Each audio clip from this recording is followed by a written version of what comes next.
Samajwadi party की तरफ से भी ऐसे आरोप लगाए जा रहे हैं। तो पहले दीपक रंजन का मैं रुख कर ले रही हूं। दीपक रंजन, क्यों आप लोगों को ऐसा लगता है कि ये सब कुछ इस तरीके से बीजेपी करवा रही है, और ऐसे गंभीर आरोप मौजूदा सरकार पे लगा देना उस राज्य में, अगर इस तरीके की घटनाएं होती हैं, आपराधिक घटनाएं बढ़ रही हैं, तो इससे तो सरकार को ही डेंट लगेगा, सरकार की ही छवि खराब होगी। सरकार जानबूझ के ऐसी परिस्थिति क्यों उत्पन्न करेगी अपनी राज्य में? देखिए प्रिया जी, सबसे पहले मैं तो आजाद समाज पार्टी के राष्ट्रीय अध्यक्ष श्री चंद्रशेखर रावण जी को मैं शीघ्र स्वस्थ होने की कामना करता हूं। वो जल्द से जल्द स्वस्थ होकर के लोगों के बीच में आए, जो जिस मिशन में लगे थे उस मिशन में और तत्परता के साथ लगे। देखिए, इसकी जितनी भी निंदा की जाए, कल जो चंद्रशेखर रावण जी के ऊपर जो जानलेवा हमला हुआ, इसकी जितनी भी निंदा की जाए वो कम है। देखिए प्रिया जी, इसके पीछे तात्पर्य ये है कि अभी आपने देखा होगा कि किस तरीके से जो पुलिस कस्टडी में दो अपराधी आते हैं, तीन अपराधी आते हैं, दो अपराधियों को मार करके चले आते हैं। फिर लखनऊ के कोर्ट रूम में भी दोहराया जाता है, लोग जेल कारागार में लोगों की हत्याएं हो जा रही हैं। तो इसको आप क्या कहिएगा? जिस तरीके से खुलेआम देवबंद में, सहारनपुर में एक पार्टी के राष्ट्रीय अध्यक्ष के ऊपर इस तरीके से ताबड़तोड़ गोलियां चल रही हैं और फिल्मी स्टाइल में दिन दहाड़े लोग गोली चला करके चले आ रहे हैं, तो आखिर किसका संरक्षण इनको प्राप्त है? अभी तक क्या खुलासा हो पाया कि जिन तीन अपराधियों ने या जिन तीन लड़कों ने जो अतीक अहमद को, अशरफ को मारने का काम किया था, उसका खुलासा हो पाया कि उनके पास पिस्टल कहां से आई, उनको कौन संरक्षण दे रहा था, किसके इशारे पर, किसके कहने पर? मीडिया के लोग थे, पुलिस के लोग थे, उनके बीच में उन्होंने ताबड़तोड़ गोलियां चलाते हुए दो अपराधियों को उन्होंने मारने का काम किया। फिर कोर्ट रूम में जिस लड़के ने, जो है अभी 21-22 साल के लड़के ने, जिस तरीके से संजीव महेश्वरी जीवा की हत्या हुई और एक बच्ची, 1.5 साल की बच्ची, इसको गोली लगी, जो बेचारी जिंदगी मौत से जूझ करके रिकवर होकर के आई। वो जज साहब को छुपना पड़ा, अधिवक्ता साथी जो है वो अपनी जिंदगी मौत से बचे दिन, जिस तरीके से गोलियां चल रही थी। तो आखिर इन सब चीजों का खुलासा होना चाहिए। समाजवादी पार्टी, मैं किसी पे आरोप पे तरोप नहीं लगा रहा, लेकिन इस चीजें की नजीर अगर पड़ेगी तो क्या हम उत्तर प्रदेश में हम लॉ एंड ऑर्डर को हम किस दिशा में लेकर के जा रहे हैं? प्रिया जी, आप बताइए कि अगर इस चीजों का खुलासा नहीं होगा, अगर अपराधियों को इसी तरीके से हौसले बुलंद रहेंगे, वो जेल में है और उनसे पुलिस कस्टडी में लेकर के क्या पूछताछ की, कि ये जनता को, हम लोग को जानना चाहिए, क्योंकि हम लोग को भी जान माल का खतरा है। जब एक पार्टी के राष्ट्रीय अध्यक्ष के ऊपर इस तरीके से गोली चल रही है, वो भी दिन दहाड़े चल रही है। और अभी 4 दिन पहले आपने देखा होगा कि एक वीडियो फेसबुक पे वायरल होता है और 2 लड़के होते हैं, बहुत छोटे लड़के हैं वो, जो हम लोग ने देखा। अमेठी के उस पर लिखा हुआ है, उनके जो पोस्ट है उसकी आईडी का नाम है अमेठी के क्षत्रिय।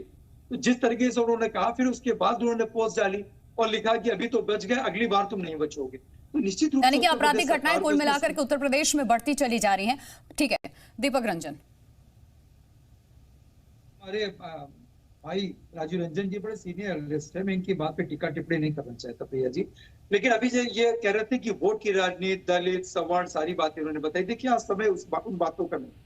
आज लड़ाई, राजनीतिक दल हमेशा लड़ाई लड़ते, राजनीतिक पार्टियां विचारों की लड़ाई लड़ती हैं, और ये गोली चलाना, ये सब करने, सब कायर और डरपोक लोगों का काम।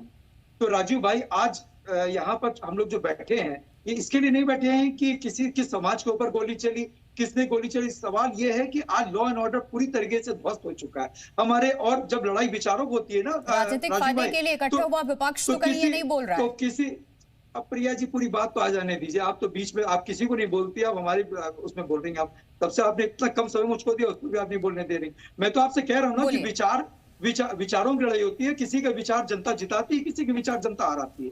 अभी हमारे भाई आनंद दुबे जी, भारतीय जनता पार्टी के प्रवक्ता, कह रहे थे कि सपा सरकार में ये हुआ, बसपा सरकार में ये हुआ, कांग्रेस सरकार में हुआ। ठीक है, हम मानते हैं हमसे लॉ एंड ऑर्डर को लेकर के कहीं ना कहीं चूक हुई, हम इस चीज को एक्सेप्ट करते हैं, लेकिन न्याय संगत तरीके से हमने कार्रवाई भी की। लेकिन क्या इस चीज को ये एक्सेप्ट करते हैं? ये जब गोली चलती है ना प्रिया जी, तो वो ये नहीं देखती है कि गोली सिर्फ अतीक को लग रही है, अशरफ को लग रही है। वहां पे मीडिया कर्मी के लोग भी थे, वहां पर पुलिस कर्मी के लोग भी थे। जब कोर्ट रूम में गोली चलती है ना, तो ये नहीं देखती है उसमें किसी जीवाई मर रहा है।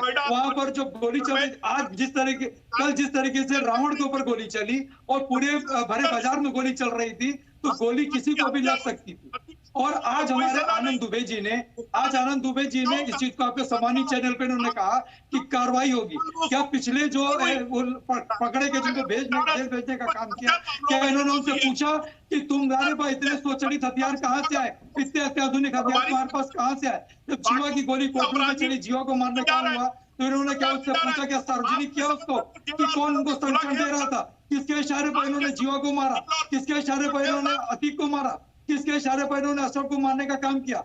जिसके पास खाने के दाने लगे हो वो लड़कों के ऊपर, और उनके पास इतना अत्याधुनिक अस्त्र उनके पास कहां से है?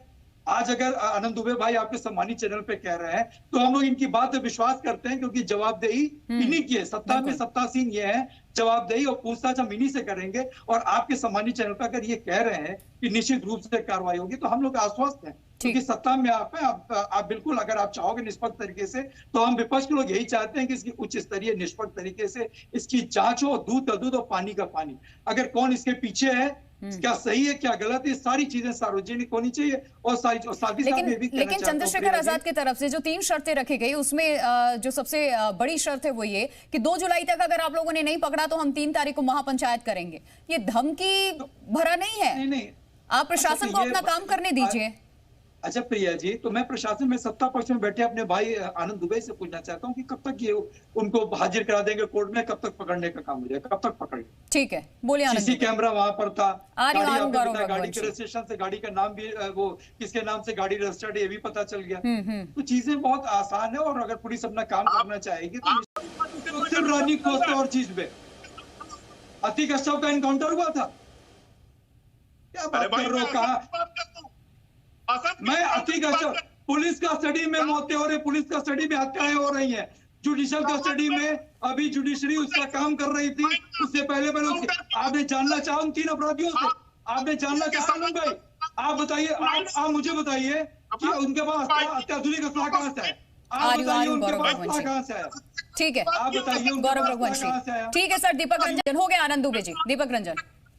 देखिए, मैं भारतीय जनता पार्टी के प्रवक्ता से बस मैं इतना चाहता हूं कि इसकी उच्च स्तरीय निष्पक्ष जांच हो, और जिनको भी गिरफ्तार करके जेल भेजा जाए उनकी जो भी उनसे पूछताछ हो उसको सार्वजनिक करने का काम है। इसके पीछे षड्यंत्र था, क्या नहीं था, ये चीजें सार्वजनिक होनी चाहिए। जांच जब तक पूरी ना हो जाए, जब तक